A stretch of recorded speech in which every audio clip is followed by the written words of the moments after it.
Oh. Whoa. Yeah, man.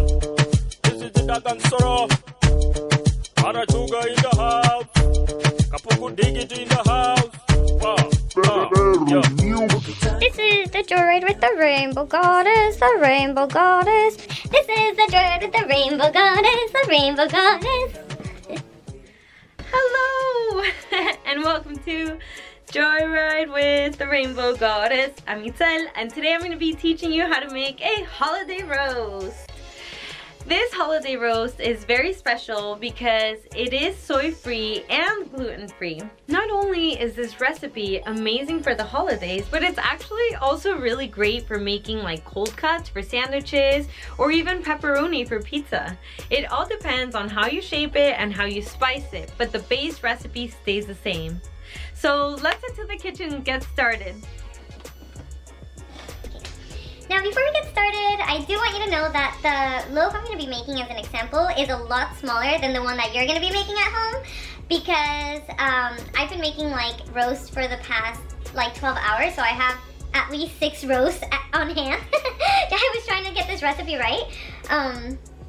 Yeah. We're going to start by preparing a potato, give it a little peel, a chop, and throw it in some boiling water to let it soften. Next, you're going to mix your dry ingredients, 1 cup of all-purpose gluten-free flour, a 1/4 cup of cassava flour, a 1/4 cup of white rice flour, 2½ tablespoons of cornstarch, and a 1/4 cup of meat seasoning, which I will include the details in my description below. Now give it a little whisk and set it aside. Now you're going to use a food processor and add 3/4 cup of hot water, 1 cup of potato, 1/3 cup of oil, 1/4 cup of coconut aminos, 1 tablespoon of maple syrup, 1 tablespoon of apple cider vinegar, and 1 teaspoon of liquid smoke.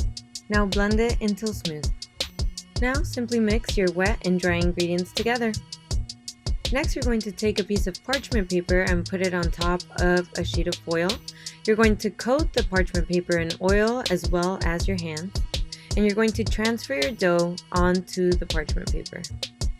Here you can either roll the dough by itself to make an all-meat roast, or you can put something in it to make it into a filled roast. So this is a good time to make your filling.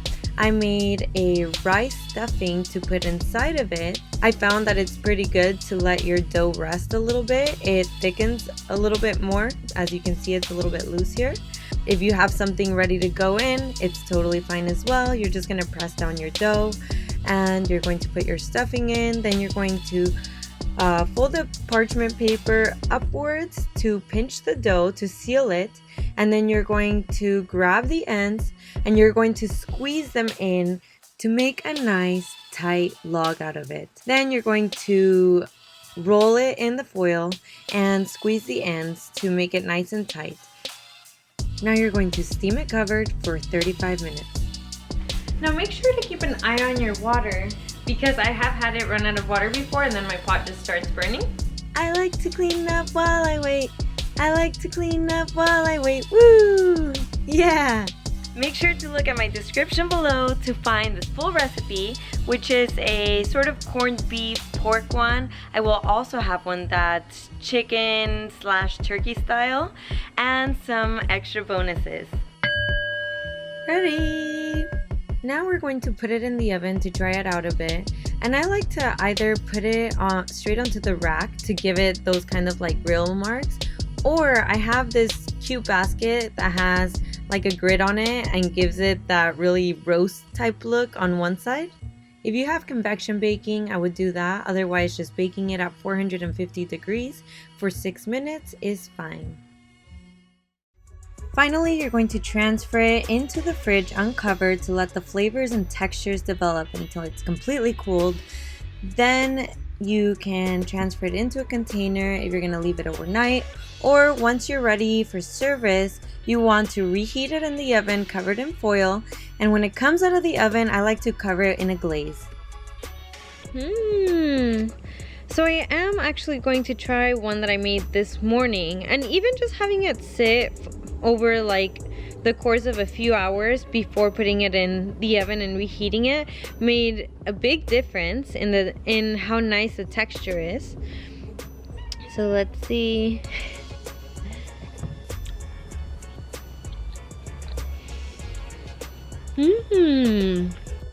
Now if you really want to take this to the next level, I would slice it and sear with a bit of oil each slice, and then that way it gives it like a nice crispy skin on the outside, and then it's like soft and moist on the inside. Ooh! Now don't forget to stay tuned next week where I'm going to show you how to make a gluten-free stuffing. And I feel like this gluten-free stuffing, whether you have it on the side or put it into this loaf, it's gonna be amazing. Thank you so much for watching. Please let me know down in the comments if you have any questions, or maybe you have suggestions for future videos, or you just want to pay me some love. And if you haven't subscribed to my channel, you should do that now. I put up a new video every Monday, and I would love to see you back here. Make sure to turn on your notifications as well so you're actually notified every time that I put up a new video. And if you did like this video, I would appreciate some love down in the big thumbs